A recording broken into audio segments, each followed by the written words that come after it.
Ya después llegan a su casa, leen, aumentan, complementan su tema, o después de clase, si tienen alguna duda, igual me pueden consultar.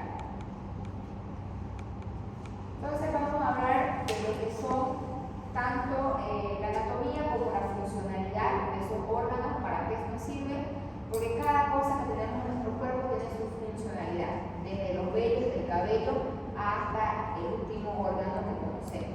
¿Ya? Primero empezamos con lo que es la estructura pélvica ósea. ¿Ya? Toda la estructura ósea es la que va a cubrir a los órganos internos. En este caso, en psicología, dentro de lo que es la estructura pélvica están los órganos internos femeninos.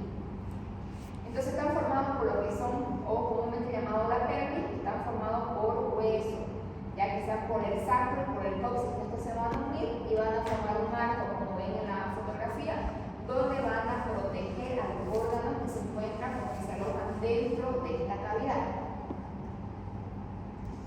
Entonces el aparato reproductor femenino, para poder estudiarlo, lo vamos a subdividir en dos, tanto órganos externos como órganos internos. Cada uno de ellos con órganos específicos y su funcionalidad en cada uno de ellos.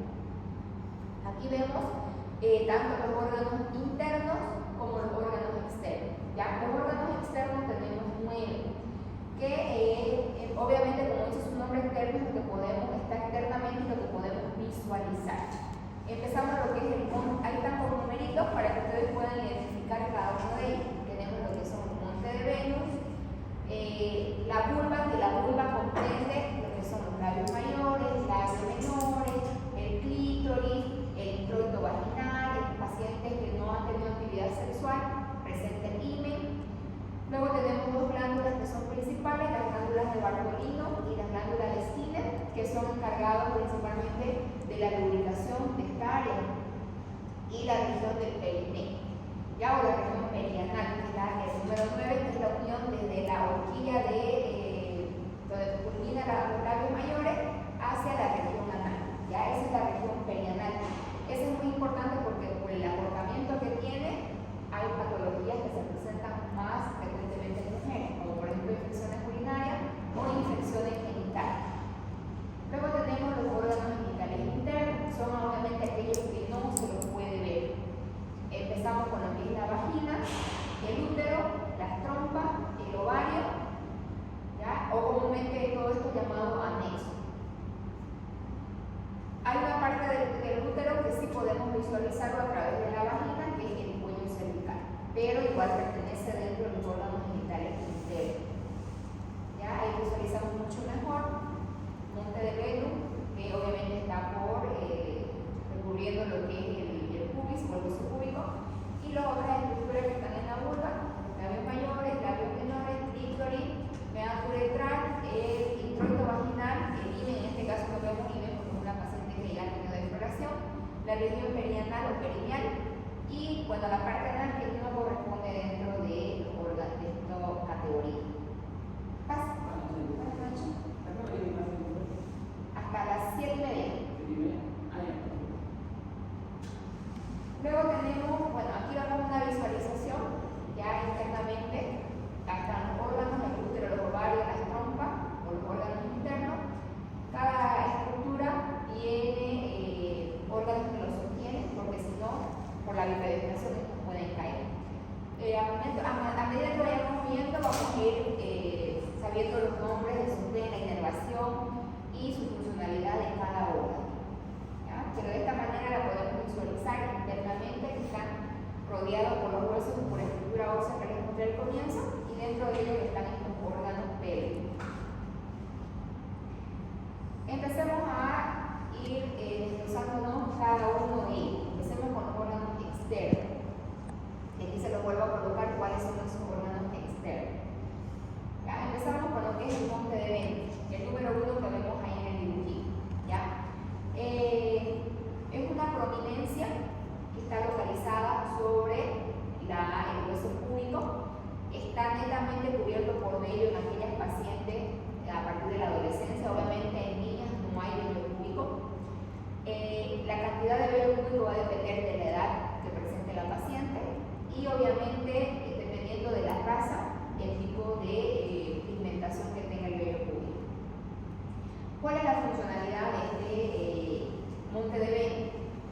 Sirve de almohadilla, ya sean golpes, porque debajo de este monte de velos tenemos grasa o tejido adiposo, que el tejido adiposo va a depender, el grosor va a depender del tipo de paciente. Obviamente, entre más gordita sea la paciente, va a tener mayor grosor que esa almohadilla de tejido óseo, ¿ya? Y su funcionalidad principal es el amortiguamiento del golpe, ¿ya? Está cubierto netamente, como les dije, con vello púbico a partir de la pubertad. También este vello púbico tiene su función. El vello tiene la funcionalidad a este nivel de proteger a la vagina de infecciones, sobre todo, ya sea infecciones vaginales, principalmente por hongos, aquellas pacientes que no tienen actividad sexual, o lo que son los otros tipos de infecciones, o infecciones urinarias también. Luego tenemos lo que son en la región de la vulva, tenemos órganos, empezamos con los labios mayores. Existen dos tipos de labios, mayores y menores. ¿Ya? Los labios mayores son netamente formados por piel, también están cubiertos por vello púbico. A diferencia de los labios menores, que son netamente mucosos. ¿Ya? Los labios mayores tienen glándulas sudoríparas y glándulas sebáceas. ¿Por qué? Porque están formados de piel y tienen vello púbico. Los labios menores, al ser mucosa, no tienen ni glándula sebácea ni glándula sudorípara. Estos labios menores están por dentro de los labios mayores y van a iniciar desde el clítoris hacia la parte perineal. ¿Ya? Son dos, izquierdo y derecho, tanto labios mayores como labios menores. Luego tenemos el clítoris, ahí el número 4, que está recubierto por el mismo tejido de los labios menores, ¿ya? O comúnmente llamado capuchón del clítoris. Como sabemos, el clítoris es un órgano homólogo al aparato genital masculino. Entonces, tiene la misma estructura. Tiene cuerpos cavernosos, ¿ya? Tienen arterias, tienen venas y también producen erección. Solo que el clítoris está en la parte interna, ya no se lo visualiza como el pene, pero netamente está formado por lo mismo.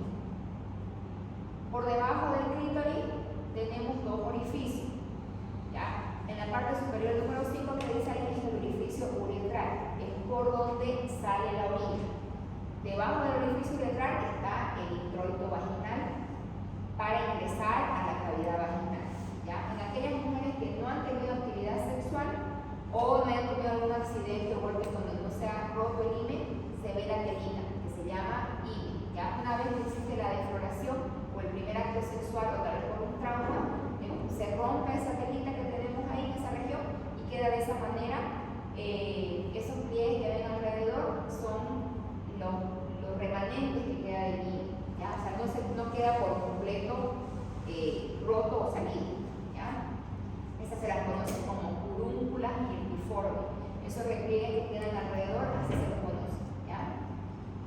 Que inclusive hay pacientes que se pueden, inclusive actualmente se hacen cirugías para hacer nuevamente a las pacientes vírgenes, ¿ya? Entonces va a depender mucho de esas furúnculas, de las cantidades que queden, para que nosotros podamos funcionarlos y hacer la cirugía y nuevamente volver a la paciente teniendo un nuevo hijo.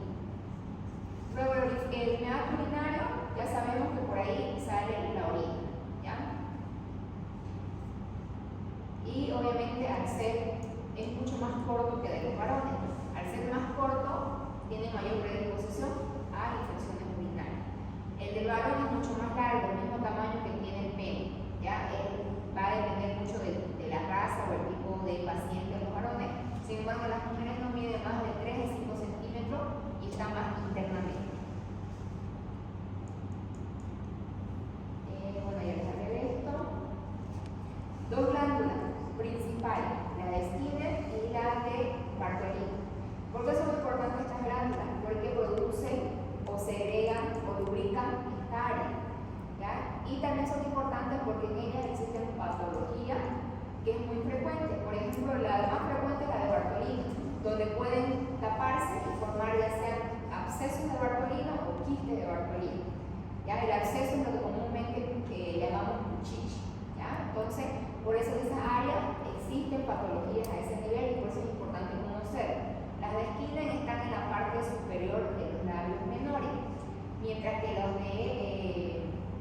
Bartolino está en la parte inferior, en el tercio inferior. Entonces, de esa manera nosotros nos vamos a dar cuenta si nuestra paciente presenta alguna alteración en ese nivel. Ya les hablé también del himen y de la horquilla vulvar.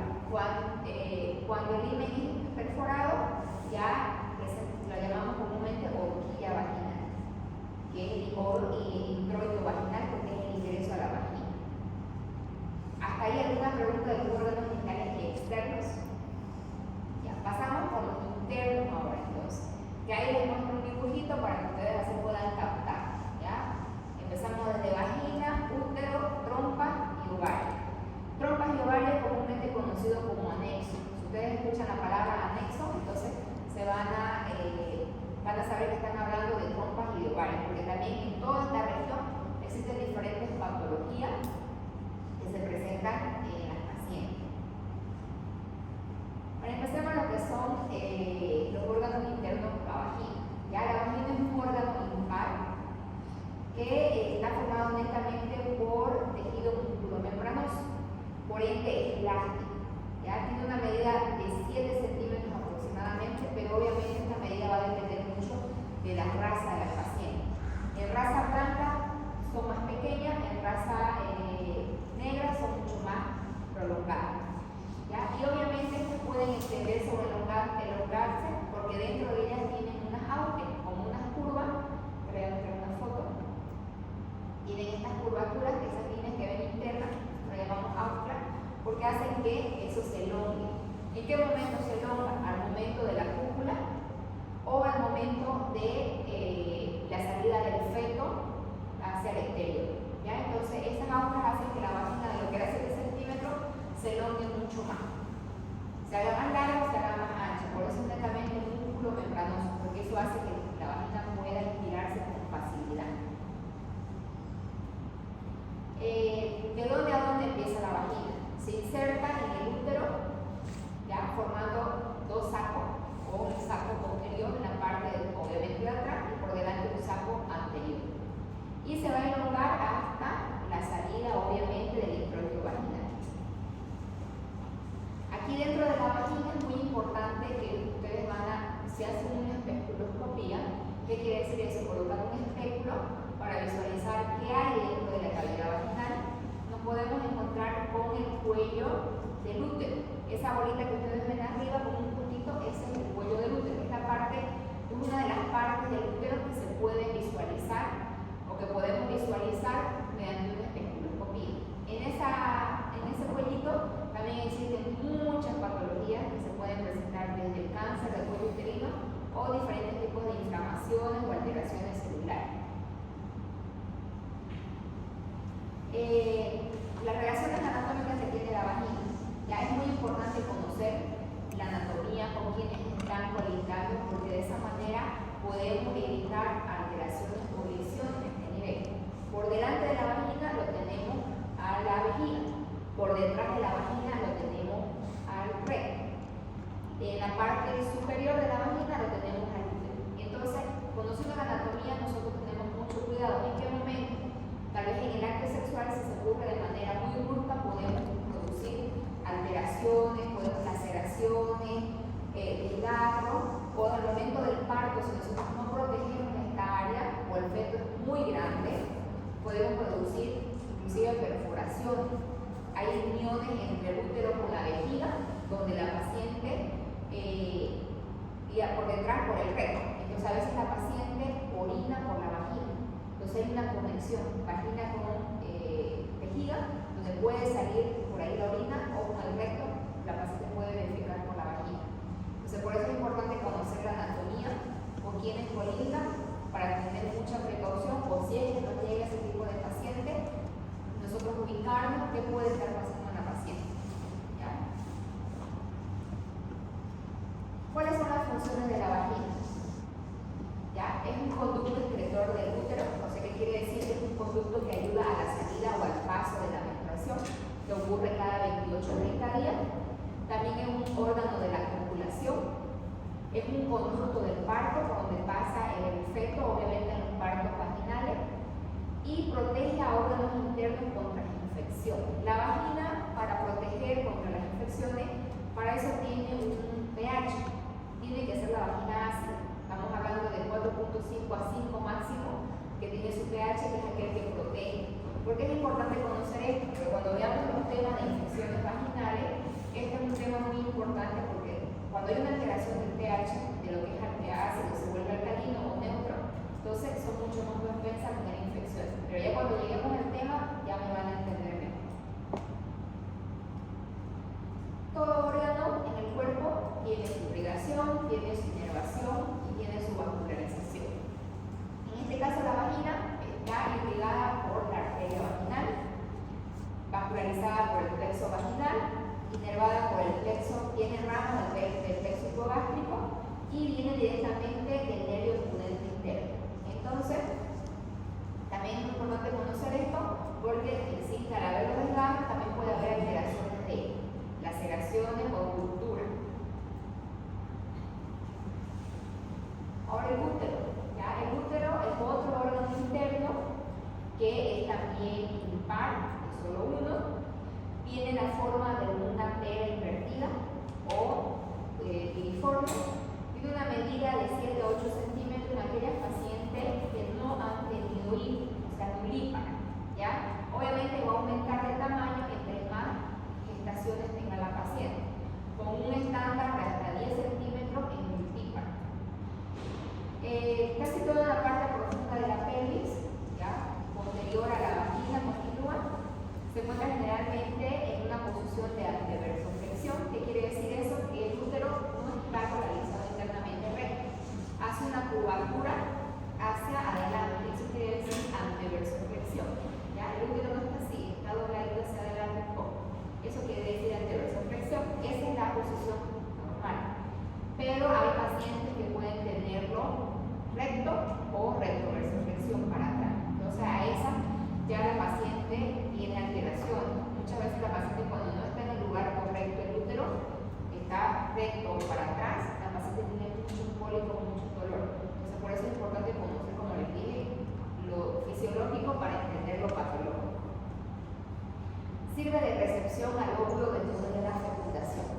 El útero tiene la funcionalidad de recibir al óvulo fecundado para que ese producto o ese feto vaya creciendo en el interior. Esa es su funcionalidad. Y cuando no hay el feto alojado, tiene la función de producir lo que es la menstruación. ¿Ya? Entonces esa es su principal función del útero, alojar al óvulo fecundado. Y está netamente hecho por músculo, es por ello que este útero va a elongarse durante la gestación. Es por ello la medida, por ejemplo, la barriga que ustedes ven en las pacientes es el útero que se ha agrandado. Llega a medir inclusive hasta 32 centímetros en un embarazo atérmico. Estamos hablando de las 38, 40 semanas. Entonces, imagínense, de lo que medía 7 centímetros llega a medir 32. Obviamente que después de un parto o de una cesárea, eso va a involucionar, va a pasar varios periodos y va a llegar a su tamaño natural. Pero como les dije, entre más paridad tenga la paciente o más gestaciones, ese útero que medía 7 centímetros puede llegar a quedar hasta 10 centímetros. Entonces va a depender mucho de la paridad de la paciente. ¿Cuáles son las relaciones anatómicas? Igual que la vagina.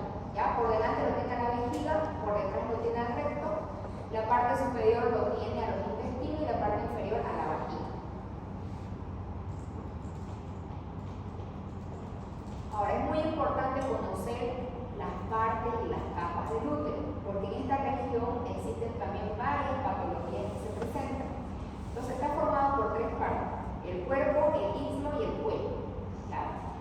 El istmo es muy importante porque el istmo, como ven en la parte donde está escrito con negro, esa pequeña curvatura que hace, o donde se acorta o se hace más pequeño el útero, eso es el istmo, que es muy, bueno, acá se le ve un poquito grueso, ya, ¿por qué es importante? Porque al momento de que la mujer va a dar a luz o va a dar un parto, este istmo es el que llega a adelgazarse. Y cuando nosotros hacemos un tacto es lo que conocemos como borramiento. Cuando ya lleven obstetricia, que me imagino que ya están llevando paralelo a esto, van a entender, ¿ya? Ese es el momento del parto, es importante. Y el cervix, porque a ese nivel existen muchas patologías, sobre todo el cáncer de del cuello uterino o el que nosotros realizamos constantemente, el Papá Nicolau o la colposcopía. Tiene 3 capas. De afuera hacia adentro tiene la capa serosa o perimetrio, la capa media que es el miometrio netamente hecho de músculo y la parte interna que es el miometrio. En estas 3 capas también existen patologías, como cuáles, por ejemplo, los miomas. Es muy frecuente la miomatosis uterina. De acuerdo a las 3 capas tiene su localización en el mioma. Entonces, dependiendo de la capa donde esté, es la conducta que nosotros vamos a tomar. Si está en el perimetrio, por ejemplo, la capa serosa, la parte más externa, podemos sacarlo al mioma sin necesidad de tocar el útero. Hacemos una miomentomía. Pero si ya los miomas están en la parte del miometrio, la parte muscular que es lo más frecuente, o dentro de la capa del miometrio, ya directamente hacemos una histerectomía. O también en el miometrio existen otros tipos de patologías. Por ejemplo, pueden haber pólipos, puede haber hiperplasia endometrial, puede haber cáncer de endometrio.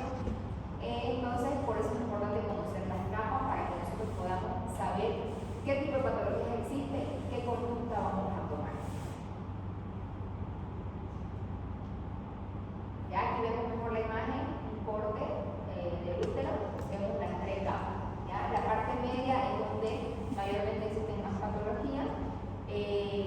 A ese nivel, cuando se localizan ese nivel de lesiones o la parte interna, lastimosamente a la patología hay que sacar el útero, o lo que comúnmente llamamos histerectomía. Y el miometrio es importante, ¿por qué? Porque es aquel que se descama, o la parte interna la que se descama en cada ciclo menstrual. Ya cada 28 a 30 días, cuando no hubo la fecundación, este útero se prepara ya para poder recibir al óvulo fecundado cada mes. Al no haber la fecundación, esta capa se despega. ¿Ya? Ahora, el endometrio también tiene otras capas, tiene 3 capas, que es aquellas que se van a descamar cuando no hubo la fecundación. ¿Ya? Pero eso ya cuando veamos el tema de menstruaciones, alteraciones menstruales, ahí vamos a saber mucho mejor.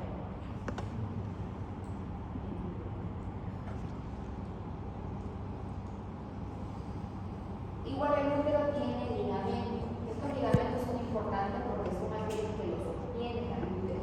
Si no hubiera estos ligamentos, este útero va a caer y va a poder salirse por la vagina. Que existen patologías así, por ejemplo los prolapsos, ¿ya? O histeroceles comúnmente llamadas, o al estilo médico se llama histeroceles, cuando el útero sale por la vagina, que es cuando estos ligamentos o se estiran por la edad, por muchos partos vaginales, muchas gestaciones, o porque también la paciente no hace actividad física.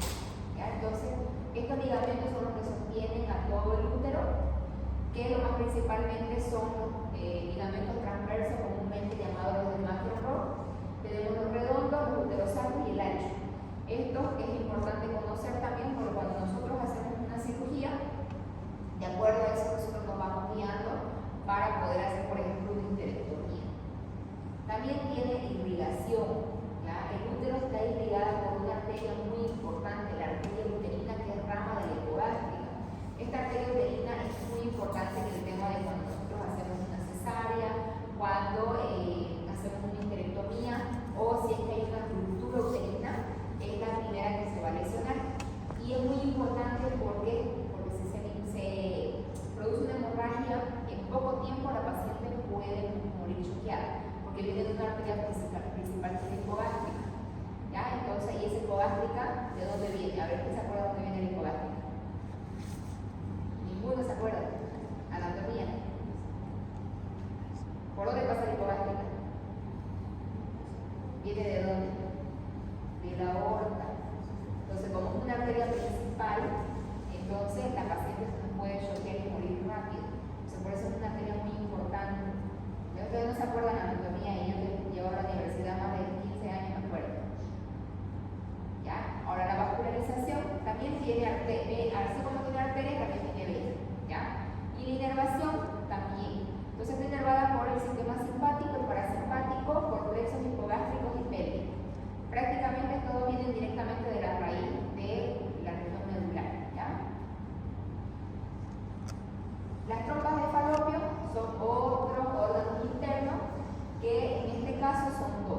son órganos pares, uno izquierdo y uno derecho. ¿Ya? Constituyen una prolongación del útero, sale de la parte lateral y súplica del útero, es un conducto que llega a medir entre 10 y 12 centímetros, obviamente en una persona ya adulta. Como al ser un conducto, ¿cuál es la funcionalidad principal? De recoger al óvulo para que en esa misma región se encuentre con el espermatozoide, puedan fusionarse, pueda haber la fecundación y después llevarlo hacia la cavidad uterina. ¿Ya? No nos olvidemos que la fecundación, ¿dónde se produce? En las trompas. ¿En qué parte de las trompas? ¿En dónde? En la región ampullar, ya la parte más ancha de lo que es las trompas. Se produce la fecundación en la región ampullar, 5 a 7 días una vez fecundado, recién viaja hacia el útero, hacia la parte interna para recién ir creciendo el feto los 38 o 40 semanas. Ahora, también existen patologías a este nivel. Lo más común es las enfermedades inflamatorias pélvicas por infecciones o los embarazos ectópicos. ¿Ya? Como se localiza en esa región los embarazos o se producen en esa área de la fecundación, por algún motivo que esa trompa estrechó su luz, no pudo pasar. Entonces ahí se queda el producto y se producen los embarazos ectópicos, que es lo más común. Casi el 87% de los embarazos ectópicos se dan en la región ampullar, en las trompas de Falopio. Son encargadas de transportar el óvulo hacia el útero. Tiene también partes, ¿ya? Tiene 4 partes principales. Región intramural, o sea que está en la parte interna de la unión con el útero, el istmo, la región ampullar y el infundilio. ¿Ya? Si ven en el dibujito, tienen como unos deditos, eso se llaman fimbrias. Esa fimbria, una de esas fimbrias está adherida al ovario, hace que cuando sale el óvulo, esas fibras recogen al óvulo, lo llevan hasta la región ampullar para que se encuentre con el espermatozoide y pueda haber la fecundación. Entonces, cada partecita de los órganos que tenemos cumple una funcionalidad. Esas fibras, ustedes ven, miden milímetros, ¿ya? 2-3 milímetros, son extremadamente chiquititas, pero cumplen esa funcionalidad de recibir al óvulo, de agarrarlo para poder llevarlo hasta la región ampullar. Cuando a veces esto no sucede, puede salirse el óvulo y por eso se produce embarazo ectópico también, dependiendo del área donde cae ese óvulo con el espermatozoide. También tienen túnicas o capas, que es de la parte más externa o celosa, interna muscular y interna mucosa. Prácticamente los órganos genitales internos tienen las mismas capas, todos los órganos, excepto el ovario. Tiene una irrigación por la arteria tubaria externa, es una rama también de la arteria uterina. Tiene la tubaria externa que viene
solo ese uno se va a fecundar.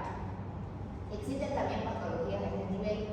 Hay pacientes, por ejemplo, que son infértiles, que mayormente por ausencia de ovulación. Estos óvulos no llegan a madurar, por ende no pueden embarazarse. Entonces es muy frecuente encontrar pacientes que tienen dificultad para embarazarse a causa de falta de ovulación. Y los ovarios forman dos hormonas principales, estrógeno y progesterona. ¿Ya? Entonces, las pacientes, estas hormonas están encargadas de dar las características sexuales a las pacientes, el carácter, y cuando hay un embarazo son aquellas que van a ayudar a que el feto o el producto crezca.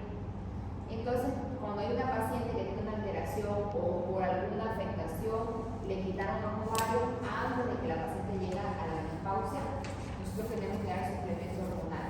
¿Por qué? Porque los ovarios están encargados de producir estas hormonas y por ende vamos a producir una alteración en la paciente si no le da. ¿Ya? He tenido muchas pacientes que le han retirado los dos ovarios, ya sea por algún tumor o algún quiste, pero el doctor nunca le dio una restitución hormonal. He tenido una paciente más joven de 30 años que le ocuparon los dos ovarios y se olvidaron darle hormona a la paciente. Y obviamente empezó con síntomas del climaterio, de menopausia, pues un poco los valores, los aburrimientos. ¿Por qué? Porque no tenía quien le nutra de las hormonas necesarias y la edad que la paciente tenía estaba lejos para llegar a la menopausia. 45 años, se le notaba 15 años. Entonces esa paciente hay que darle suplemento hormonal en el tiempo que llegue hasta la menopausia, dependiendo a qué edad nosotros hagamos la extirpación de estos órganos. Igual tiene una corteza externa y una médula interna. En la parte interna es donde empiezan a madurar los óvulos y solamente uno madura por completo. Como ustedes ven, hay muchos redonditos chiquititos y el único que ha madurado es ese blanco más grande que ustedes ven. Eso explota en el día que, bueno, teóricamente en el día 14 que se produce la ovulación, que va a variar depende de cada paciente, y ese, el que maduró, va a explotar y va a salir hacia el exterior donde va a ser agarrado por las fibras de la trompa y va a ser llevada a la región anular para poder encontrarse con el espermatozoide, obviamente siempre y cuando haya espermatozoide o haya habido ovulación. Si no, no se encontró, se reabsorbe en el cuerpo, ya el endometrio, como no recibió el útero, el óvulo fecundado, empieza a ver la menstruación. Y lo mismo ocurre en cada ciclo menstrual.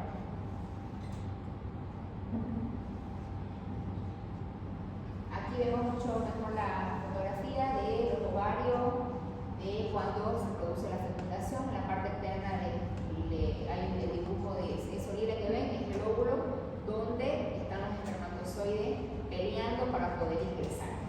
¿Ya? Nosotros sabemos que existe mayor cantidad de espermatozoides que ingresan cada vez que haya obviamente la actividad sexual, pero solamente un óvulo es liberado por las mujeres a diferencia del varón. Entonces, de todos esos espermatozoides que van a poder pasar hacia la región ocular, solo uno va a ser fecundado. Obviamente que existen afectaciones también en esto, por ejemplo, los embarazos molares, donde hay una afectación en el óvulo con el espermatozoide y por eso se produce. Pero ya cuando veamos igual ese tema, nos van a entender mejor. El ovario también está sostenido por ligamento, ¿ya? Al igual que el útero, lo que lo sostiene el ligamento ancho, parte del ligamento ancho sostiene al ovario. Luego tenemos los ligamentos suspensorios y el ligamento útero-ovario. Es ligado por la arteria ovárica, que esta también es rama de la aorta abdominal, y está inervada por el plexo ovárico. Entonces, todos estos órganos, como ustedes ven, tienen arterias, tienen venas, tienen nervios y tienen ligamentos. Entonces, son órganos muy sensibles. Ahora, ¿cuál es la función del aparato femenino? Como les dije, cuando la función principal es obviamente de recibir al producto fecundado para poder alojarlo en su interior. Cuando esto no se produce, viene lo que es la menstruación. ¿Ya? Entonces, el útero o estos órganos se preparan todos los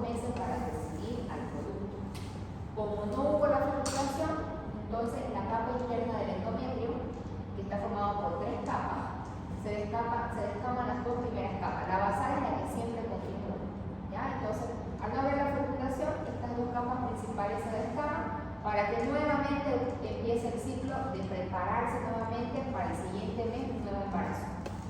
Fisiológicamente, la fecundación se produce en el día 14, teóricamente, pero obviamente puede variar de una persona a otra.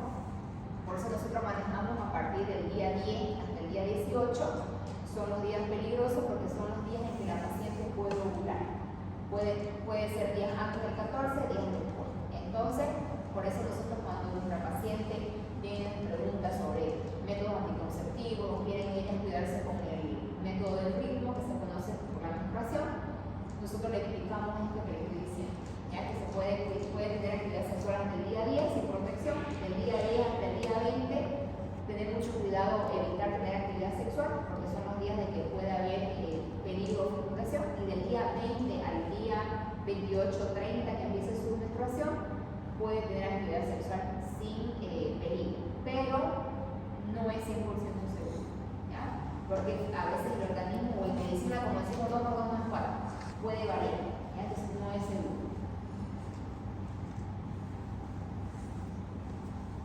Y no nos olvidemos que dentro de la anatomía o la funcionalidad del aparato genital femenino también incluyen las glándulas mamarias. ¿Ya? Las glándulas mamarias son 2 que están localizados en la parte anterior del tórax, izquierda y derecha. El tamaño va a depender mucho del tipo de paciente, de la raza, de la genética, pero todas tienen la misma funcionalidad, ¿ya? De que al momento de que la paciente esté embarazada o tenga el producto, son las aquellas que van a formar leche gracias a la hormona prolactina para que pueda alimentar al bebé recién nacido. ¿Ya? También existen patologías a este nivel, ya existen patologías inflamatorias, patologías infecciosas, lo más conocido es la mastitis, la ectasia, los chistes mamarios, que igual cuando ya nos toque el tema correspondiente vamos a ingresar o vamos a desglosar mucho más. Y como les dije, en el aparato genital femenino ya sabemos lo normal, ya sabemos su función, de qué está formado, cuáles son sus límites, y por ende ya vamos a poder identificar patologías que existen en cada tipo de órgano. Por ejemplo, las más comunes en el aparato genital femenino tenemos las inflamaciones genitales, o comúnmente llamado EPI, o enfermedad inflamatoria pélvica, que mayormente se producen por infecciones vaginales que no fueron curadas, fueron mal curadas, tuvieron mucho tiempo, esos microorganismos se subieron hacia la región interna y producen inflamación, o por enfermedades de transmisión sexual, la más común, las clamidias y las gonorreas. Ya producen inflamaciones, como ven esa trompa, miren, la derecha está y la izquierda está inflamada. ¿Ya? Entonces esa es una EPI o una enfermedad inflamatoria pélvica. Esta patología tiene consecuencias secundarias, sobre todo aquellas mujeres que quieren embarazarse, entonces tienen mayor probabilidad, dificultad para embarazarse, o si se embarazan, tienen mayor probabilidad de embarazo ectópico. También otros tipos muy comunes son las infecciones vaginales, las leucorreas, las amenorreas, la ausencia de menstruación, los tumores, ya sea uterinos, ováricos, que son los más comunes, enfermedades inflamatorias pélvicas que les acabo de mencionar. Otro común son los quistes de ovario, que son muy comunes actualmente, la endometriosis, la endometritis y demás. Dependiendo del área donde o del órgano, existen patologías específicas, que ya a medida que vayamos avanzando van a ir ustedes viendo las patologías, vamos a conocer cómo se produce, cómo vamos a poder identificarlo, diagnosticarlo y cómo tratarlo. ¿Ya? ¿Hasta ahí alguna duda? Órganos internos, externos, su función y demás. Creo que muchas dudas, pero vamos a revisar. Bien, entonces llegan a su casa, lean y a la siguiente clase me preguntan alguna duda que tengan.